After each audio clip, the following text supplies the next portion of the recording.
سید الانبیاء والمرسلین اما بعد فاعوذ باللہ من الشیطان الرجیم بسم اللہ الرحمن الرحیم۔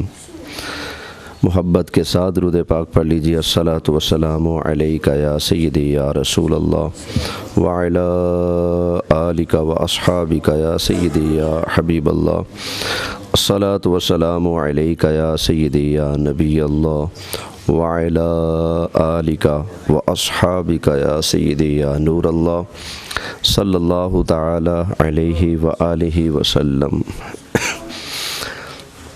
الحمدللہ، ماہ مبارک رمضان المبارک کا دوسرا روزہ ہے۔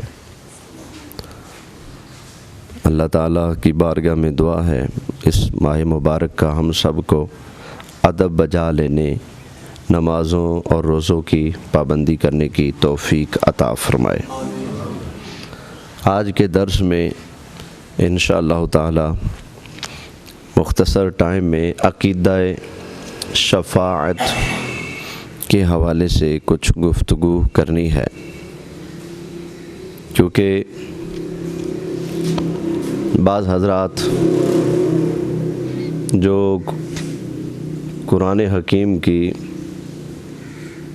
تمام آیتوں پر شاید نظر نہیں رکھتے، اس وجہ سے یا بہرحال فہم کی کمی کی وجہ سے یا جس وجہ سے بھی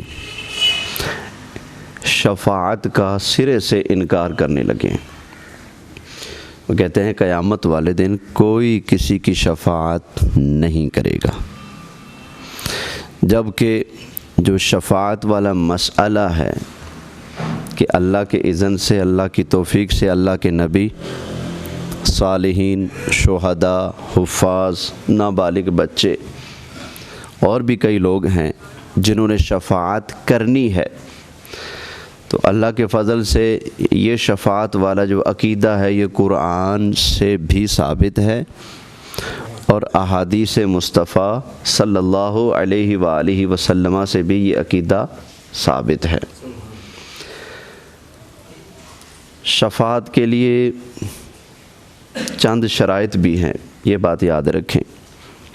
سب سے پہلے تو یہ کہ جس نے شفاعت کرنی ہے اس کے پاس شفاعت کا اختیار بھی ہو۔ اختیار ہی نہیں تو شفاعت کیا کرے گا؟ پھر دوسرا، جس کے حق میں شفاعت کرنی ہے وہ مشفوع لہو، یعنی جس کی شفاعت کرنی ہے وہ مسلمان ہو۔ کافر کے حق میں کوئی شفاعت قابل قبول نہیں ہوگی۔ جس کو شفاعت کا اختیار ہی نہیں، وہ لاکھ چلاتا رہے، اس کی بھی شفاعت قبول نہیں ہوگی۔ اسی طرح جس نے شفاعت کرنی ہے، جو شفیع ہے، اس کو شفاعت کا اختیار کے ساتھ ساتھ شفاعت کا اذن بھی حاصل ہو۔ جب تک اذن نہیں ملے گا، خواہ وہ شفاعت کرنے کی قدرت رکھتا ہے، اختیار رکھتا ہے، لیکن جب تک رحمان کی طرف سے اذن نہیں حاصل ہوگا تب تک وہ شفاعت نہیں کرے گا۔ یہ بنیادی باتیں ہیں۔ شفاعت صرف مسلمانوں کی ہوگی، شفاعت صرف مسلمانوں ہی کو فائدہ دے گی، کفار کو، مشرکین کو شفاعت فائدہ نہیں دے گی۔ اسی طرح صرف اہل ایمان ہی شفاعت کر سکیں گے، اہل کفر، اہل باطل، اہل نفاق، منافقین، کفار، مرتدین جو لوگ ہوتے ہیں وہ نہ شفاعت کرنے کی قدرت رکھتے ہیں، نہ ہی شفاعت کر سکتے ہیں، بولیں بھی تو ان کی شفاعت قابل قبول نہیں ہوگی۔ یہ چند بنیادی باتیں ہیں۔ آپ ذرا آگے چلتا ہوں۔ یہ جو ہمارا عقیدہ ہے کہ انبیاء، اولیاء اللہ کے اذن سے شفاعت کرتے ہیں، یہ قرآن حکیم کی آیات سے ثابت ہے۔ قرآن مجید فرقان حمید میں ایک بڑی مشہور و معروف آیت کریمہ ہے جس کو شان اور عظمت میں ساری آیتوں پر فوقیت حاصل ہے، جسے ہم کہتے ہیں آیت الکرسی۔ کیا نام ہے؟ آیت الکرسی۔ اچھا، آت الکرسی نہیں ہوتا. کئی ہمارے لوگ ابھی بھی نا آت الکرسی، ایت الکرسی، آیت الکرسی، کیونکہ اس میں کرسی کا ذکر بھی ہے. واسع کرسیہ السماوات والارض، کرسی کا ذکر ہے، تو اس مناسبت سے اس کا نام آیت الکرسی ہے. آیت الکرسی میں اللہ کریم ارشاد فرماتا ہے من ذا الذی یشفع عندہ الا باذنہ، کون ہے وہ جو اس کی بارگاہ میں کسی کی شفاعت کر سکے، کسی کی سفارش کر سکے. کون ہے جو اس کی بارگاہ میں کسی کی شفاعت کر سکے؟ الا، مگر، بِإِذْنِهِ، اس کے اذن سے، اس کے اجازت سے.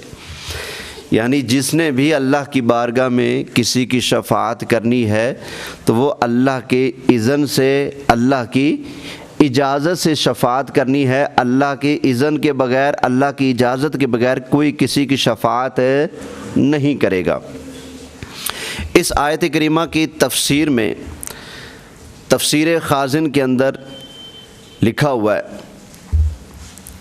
پہلی جلد ہے اس کی، صفحہ نمبر 190 پر کہتے ہیں کہ لا یشفع، اللہ نے جو فرمایا نا من ذا الذی یشفع عندہ، کون ہے جو اس کی بارگاہ میں کسی کی شفاعت کر سکے، اس کے بارے میں فرماتے ہیں والمعنی، اس آیت کا معنی یہ ہے لا یشفع عندہ احد، اس کی بارگاہ میں کوئی ایک بھی شفاعت نہیں کر سکتا الا بامرہ، مگر اس کے حکم سے، و ارادتہ، اس کے ارادے سے. یعنی اللہ کے حکم سے اور اللہ کے ارادے سے ہی کوئی شفاعت کر سکتا ہے، اللہ کے حکم اور ارادے کے بغیر کوئی شفاعت نہیں کر سکتا. تو یہ لفظ الا باذنہ نے بتا دیا کہ بالکل سہاگا پھیرنا جائز نہیں ہے، کہ کوئی شفاعت کر ہی نہیں سکتا. یوں کہیں گے کہ کوئی اس کے اذن کے بغیر، کوئی اس کے امر اور اجازت کے بغیر شفاعت نہیں کر سکتا. اس کے اجازت اور امر کے ساتھ انبیاء، اولیاء، صالحین، شہداء یہ شفاعت کریں گے، کر سکتے ہیں اور کریں گے انشاءاللہ تعالی. آگے لکھتے ہیں وذاکا لأن المشرکین زعموا، کہتے ہیں یہ اس لیے اللہ نے یہ جو فرمایا نا من ذا الذی یشفع عندہ، کون ہے جو اس کی بارگاہ میں شفاعت کر سکے، کہ اس کی مجال ہے، کون ہے جو کر سکے. یہ اللہ نے کیوں فرمایا؟ کہتے ہیں لأن المشرکین زعموا ان الاصنام تشفع لهم، اس لیے کہ جو مشرکین تھے نا وہ یہ گمان کرتے تھے، یہ عقیدہ رکھتے تھے کہ یہ جو بت ہیں یہ ان کی شفاعت کریں گے، بت ان کو بخشوائیں گے، بت ان کو بچائیں گے.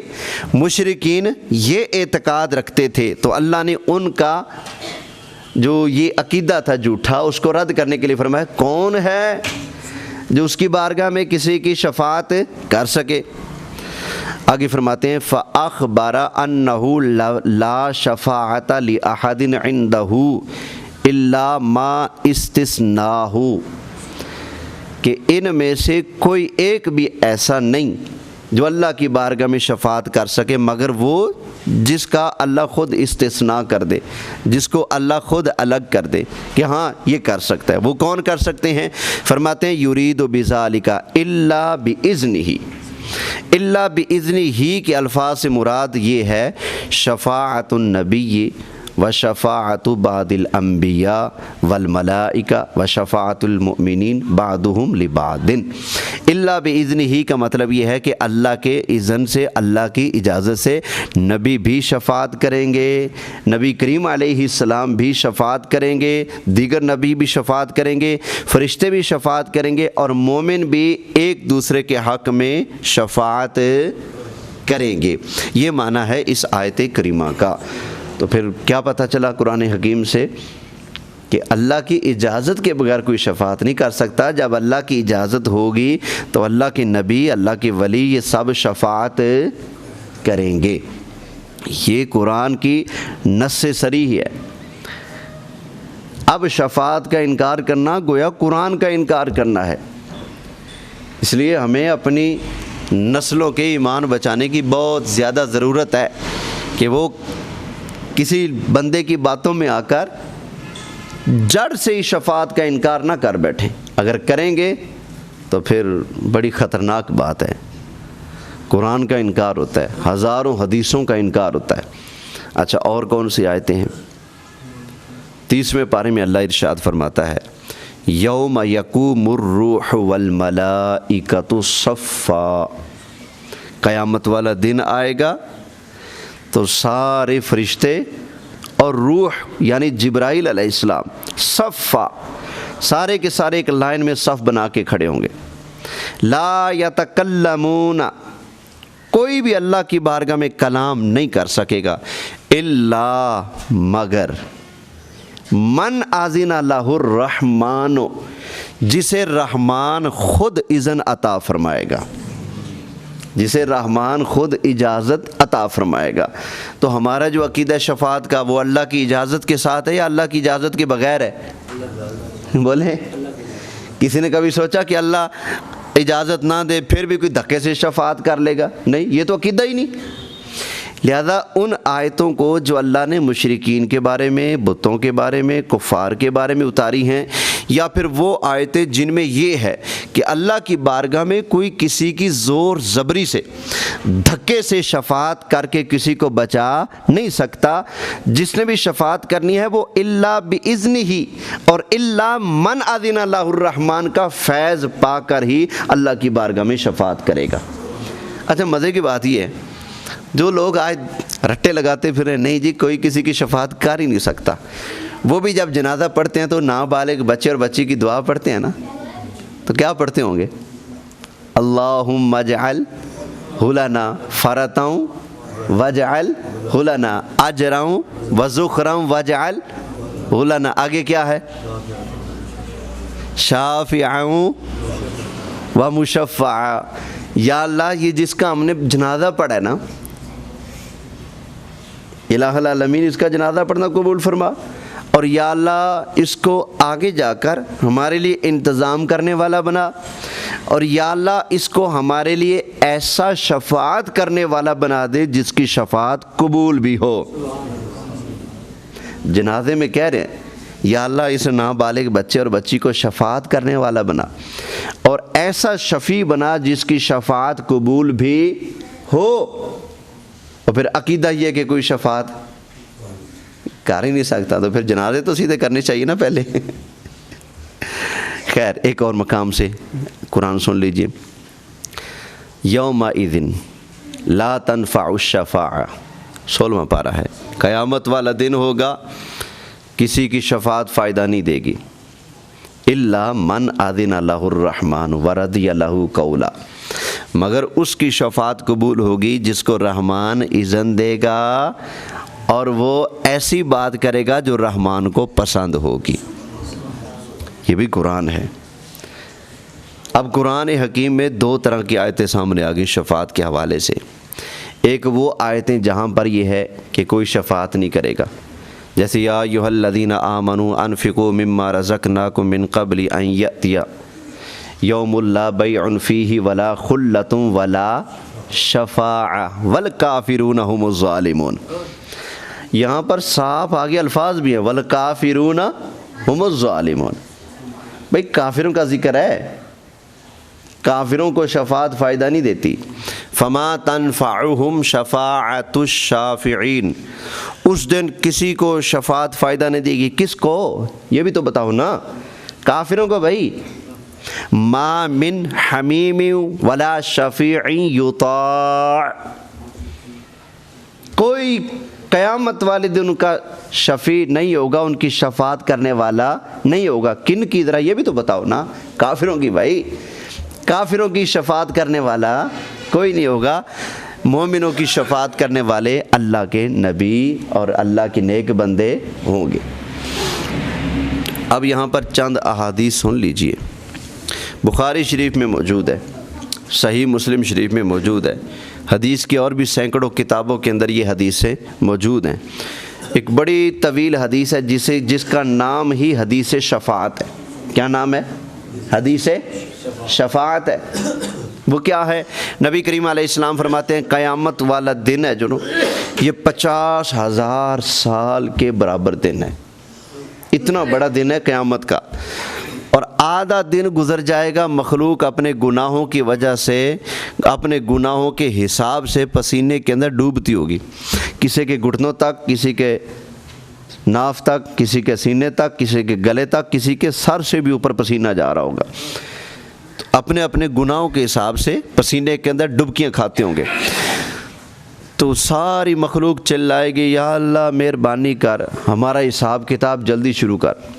1 سال گزر جائے گا، 2 سال گزر جائے گا، قیامت کا دن ہے، اللہ کسی کی بات کا جواب ہی نہیں دے گا۔ بندے تھک ہار کر کہیں گے یا اللہ بے شک جہنم میں ڈال دے، ایتھوں نکال، ایتھوں کڈ، یہاں سے نکال ہمیں، بے شک جہنم میں ڈال دے۔ یعنی اتنی سختی ہوگی اس وقت۔ انہیں کیا پتا جہنم تو اس سے بھی سخت ہے، ابھی چکھی نہیں نا جہنم۔ تو جب آدھا دن گزر جائے گا 25,000 سال کا، 25,000 سال ابھی باقی ہیں، تو نبی کریم علیہ السلام فرماتے ہیں یلہمون، اللہ ان لوگوں کے دل میں ڈالے گا۔ اوے ڈائریکٹ کام نہیں بنے گا، چلو کوئی وسیلہ ڈھونڈو۔ تو پھر کیا کریں گے؟ حضرت آدم علیہ السلام کے پاس آئیں گے، حضرت آدم علیہ السلام کی شان بیان کریں گے، کہیں گے مہربانی جی آپ کی بڑی شان ہے، بڑی ٹور ہے اللہ کی بارگاہ میں، اللہ کی بارگاہ میں عرض کریں ہمارا حساب کتاب جلدی شروع ہو۔ آدم علیہ السلام فرمائیں گے نفسی نفسی اذهبوا الی غیری، جاؤ جاؤ کسی اور کے پاس جاؤ، میں نہیں یہ کام کرتا۔ نوح علیہ السلام کے پاس آئیں گے، وہ بھی فرمائیں گے نفسی نفسی نفسی اذهبوا الی غیری۔ موسیٰ علیہ السلام بھی، ابراہیم علیہ السلام بھی، عیسیٰ علیہ السلام بھی، سارے نبی الغرض یہی کہیں گے نفسی نفسی نفسی اذهبوا الی غیری، ہمیں تو اپنی پڑی ہے، جاؤ تم کسی اور کے پاس جاؤ، کسی اور کے پاس جاؤ۔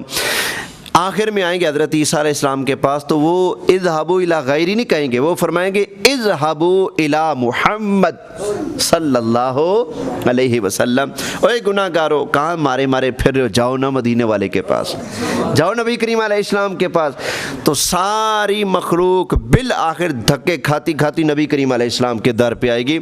تو سرکار کی بارگاہ میں عرض کریں گے یا رسول اللہ، اللہ نے آپ کو اپنا محبوب بنایا، اپنا حبیب بنایا، خاتم النبیین بنایا، تمام نبیوں کا امام بنایا، سب سے پہلے آپ کے نور کو پیدا فرمایا، آپ کے سبب سے اللہ نے ساری کائنات کو پیدا فرمایا۔ آقا آپ کی بڑی شان ہے اللہ کی بارگاہ میں، آپ عرض کریں نا ہمارا حساب کتاب جلدی شروع ہو۔ تو نبی کریم علیہ السلام یہ نہیں فرمائیں گے اذهبوا الی غیری، جاؤ کسی اور کے پاس، نہ، سرکار فرمائیں گے آنا لہا آنا لہا آنا لہا۔ اور تمہیں نہیں پتا اللہ نے اس کام کے لیے ڈیوٹی ہی میری لگائی ہے، اس کام کے لیے میں ہوں، اس کام کے لیے میں ہوں، اس کام کے لیے میں ہوں۔ اب نبی کریم علیہ السلام اللہ کی بارگاہ میں سر سجدے میں رکھیں گے۔ حضور فرماتے ہیں، بخاری شریف میں لکھا ہے، میں ان لفظوں سے اللہ کی حمد بیان کروں گا جو اللہ مجھے اس وقت سکھائے گا۔ پتہ چلا حضور کا علم بڑھ رہا ہے، اضافہ ہو رہا ہے، بہت سارا سکھا دیا، بہت سارا بھی سکھایا جا رہا ہے ابھی بھی، اور پھر قیامت والے دن بھی میرے مصطفیٰ کی شانوں میں اضافہ ہو رہا ہوگا۔ فرمایا اس وقت اللہ مجھے الفاظ سکھائے گا، میں ان لفظوں سے اللہ کی تعریف بیان کروں گا، اور وہ ایسے لفظ ہوں گے کہ ان لفظوں کے ساتھ نہ کسی نے پہلے اللہ کو یاد کیا ہوگا، نہ کوئی بعد میں اللہ کو یاد کرے گا، ایسے لفظ اللہ مجھے سکھائے گا۔ حضور اللہ کی بارگاہ میں سجدے میں رکھیں گے، اللہ وہ لفظ سکھائے گا، حضور ان لفظوں سے اللہ کی تعریف کریں گے، جب تک اللہ چاہے گا حضور اپنا سر سجدے میں رکھیں گے۔ پھر اللہ فرمائے گا یا محمد صلی اللہ، کیا فرمائے گا؟ یا محمد ارفع رأسک، محبوب پیارے اپنا سر مبارک اٹھائیں، سل تؤتا، آپ مانگیں آپ کو دیا جائے گا، واشفع تشفع، آپ شفاعت کریں آپ کی شفاعت قبول کی جائے گی۔ یہ سرکار صلی اللہ علیہ وسلم کی شان ہے، اللہ خود کہہ رہے آپ شفاعت کریں، آپ ہماری بارگاہ میں ان کی سفارش ہے، ان کی شفاعت ہے کرے تو شفا، آپ کی شفاعت قبول کی جائے گی۔ اب نبی کریم علیہ السلام شفاعت کا آغاز فرمائیں گے۔ سب سے پہلے آغاز حضور نے کرنے شفاعت کا، اس مقام کو کہتے ہیں شفاعت کبریٰ۔ کیا کہتے ہیں؟ شفاعت کبریٰ۔ اور پھر ایک ہے مقام محمود، وہ کیا ہے؟ جب سارے نبی جواب دے دیں گے بھائی شفاعت کا دروازہ ہم نہیں کھولنے والے، کسی اور کے پاس جاؤ، اینڈ میں جب ساری مخلوق دیکھے گی کہ اللہ کی بارگاہ میں شفاعت کا دروازہ سب سے پہلے سرکار نے بجایا ہے اور سرکار ہی نے سب سے پہلے سفارش کی ہے اور حضور ہی کی شفاعت سب سے پہلے قبول ہوئی ہے، تو اولین اور آخرین، سارے پہلے اور سارے بعد والے مل کر قیامت کے میدان میں نبی پاک علیہ السلام کی تعریف کریں گے۔ جب اولین اور آخرین ساری مخلوق مل کر قیامت کے دن حضور کی نعتیں پڑھیں گے، اس نعتیں پڑھنے کو کہتے ہیں مقام محمود۔ اللہ فرماتا ہے عسیٰ ان یبعثک ربک مقاما محمودا، محبوب تہجد پڑھا کرو، اللہ آپ کو مقام محمود عطا فرمائے گا۔ مقام محمود کیا ہے؟ یاد رکھ لے اچھی طرح، جب اولین اور آخرین، اگلے پچھلے ساری کائنات والے مل کر نبی کریم علیہ السلام کے گن گائیں گے، اس کو کیا کہتے ہیں؟ مقام۔ آئے تو کچھ مانتے ہی نہیں نا سرکار کو، اور کچھ مان کر بھی سڑتے جلتے مرتے ہیں کہ یا رسول اللہ کیوں کہا، تو نام کیوں چوما، تو میلاد کیوں منایا، تو اتنا ادب کیوں کیا، تو اتنی رسپیکٹ کیوں کی۔ لیکن اس وقت کیا اپنے کیا بیگانے، کیا مومن کیا کافر، ہر کوئی مجبور ہوگا سرکار کا چرچا کرنے پر۔ جب سارے حضور کا چرچا کریں گے تو اس کو کہتے ہیں مقام محمود۔ خیر، تو سرکار شفاعت کریں گے، حضور کے لیے کا حد لگائی جائے گی، اللہ فرمائے گا اتنوں کو لے جائیں، حضور اتنوں کو لے جائیں گے جنت میں، اللہ فرمائے گا راضی ہیں؟ نہیں۔ یا اللہ ابھی راضی نہیں۔ کب راضی ہوں گے؟ یا اللہ جب تک سارے چھڑا نہ لوں میں نے راضی نہیں ہونا۔ اللہ فرمائے گا محبوب چلو پھر آپ خود ہی تشریف لے جائیں جہنم میں، جو آپ کو اپنا نظر آئے لے جائیں۔ سرکار خود فرماتے ہیں کہ میں جہنم میں تشریف لے جاؤں گا۔ سرکار کا جہنم میں جانا جہنمیوں کو جہنم سے نکالنے کے لیے ہے، سمجھ آئی نا؟ ایک بندہ کھوچ ڈگ پیا، دوسرا جاتا ہے اس کو نکالنے کے لیے، ٹھیک ہے نا؟ ایک بندہ جیل میں پڑا ہوا ہے اور دوسرا جاتا ہے اس کو بچانے کے لیے، دونوں کا جانا فرق ہے نا۔ ایک جیل میں پکڑا ہوا ہے جرم کی وجہ سے، اور ایک دوسرا اس کے اوپر مہربانی کرتے اس کی بچانے جا رہا ہے، تو بھی جیل میں اور تو بھی جہنم میں۔ سرکار اگر گئے ہیں تھوڑی دیر کے لیے، کس لیے؟ تاکہ گناہ گاروں کو وہاں سے نکالیں۔ حضور جائیں گے، حضور فرماتے ہیں اللہ فرمائے گا جس کے دل میں رائی کے دانے برابر بھی ایمان ہے اس کو آپ نکالیں اور جنت میں ڈالیں۔ تو نبی کریم علیہ السلام نے شفاعت کرنی ہے، حافظوں نے شفاعت کرنی ہے، نابالغ بچوں نے بھی شفاعت کرنی ہے، صالحین نے بھی شفاعت کرنی ہے۔ اللہ تعالیٰ اپنے پیاروں کی شفاعت کے صدقے ہمیں قیامت کے میدان میں حضور کی شفاعت نصیب فرمائے، ہم سب کا بلا حساب جنت میں داخلہ نصیب فرمائے۔ تو یہ شفاعت کا مسئلہ بھی سمجھنا بہت ضروری تھا۔ انشاءاللہ تعالیٰ کل کسی اور مسئلے پر گفتگو ہوگی۔ گزارش کروں گا کہ کل ضرور تشریف رکھیے گا۔ ہاں جی، وما علیہ الا البلاغ۔